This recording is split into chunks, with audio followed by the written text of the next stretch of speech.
FORA.tv. The world is thinking.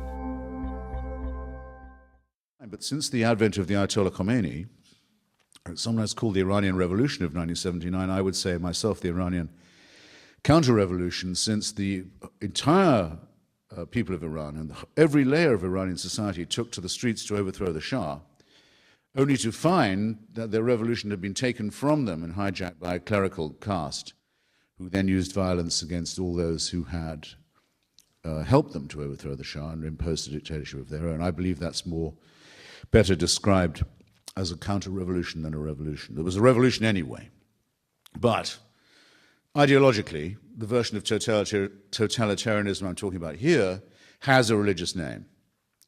Unlike Iraqi Baathism or Kim Il-sungism, it has a directly mainstream religious name. It's called the Velayat-i Faqih, the guardianship of the jurist or the cleric. Originally invented to say that orphans, children, mad people, lost people were to be looked after as wards of the state.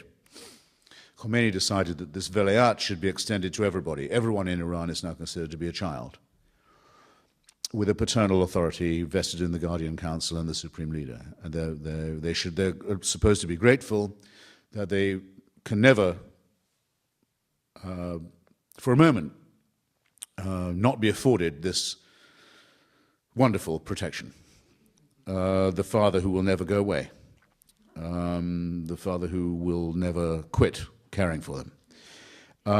It's ironic, I think, that this should be the case in Iran, and I think that those who proposed the idea and kept it going for the last 2 decades failed to notice something exactly to do with paternity.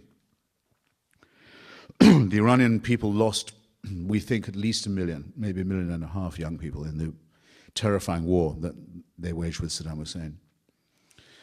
In order to make up the numbers, after this very depleting war, the Ayatollahs promised Iranian mothers very large subsidies if they would breed more children, which they did. If you had a large family, 4 or 5, you get a great deal of state subsidy. The consequence is what I call a baby-boomerang. There are now, we think, probably more than 50% of the Iranian population is under 25. And it's rather outgrowing the tutelage of parenthood. And so the mullahs have, by accident, by unintended consequence, brought about a generation that doesn't like them. In particular, among the females. So that the moment is coming, I think it may already in fact have come, when the Velayat-i Faqih will no longer work.